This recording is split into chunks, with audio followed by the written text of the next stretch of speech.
It's all about location, and for years, homes have been flying off the market in record time, with buyers willing to risk it all in order to seal the deal. But now the market is finally slowing down, but the risk remains. Queen City News Chief Business Correspondent Taylor Young caught up with a local home inspector who tried to make the buying process a little less stressful.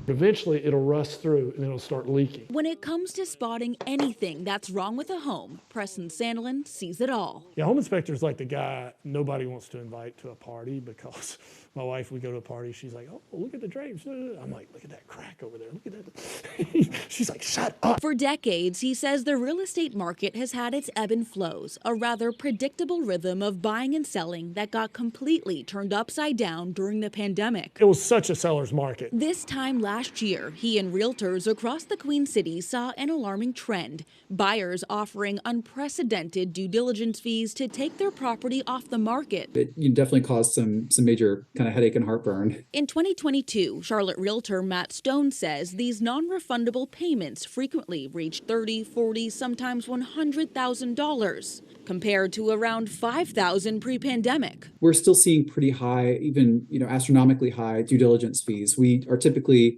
not typically, but we're very frequently still seeing $50,000 met as a due diligence fee on $500,000 homes. Stone says buyers rarely lose these payments, but when it does happen, 9 times out of 10, it's because of issues found during the inspection. I personally felt like it left buyers unprotected, and we kind of had an idea to solve that. For the first time last year, Preston began offering walk-in talks.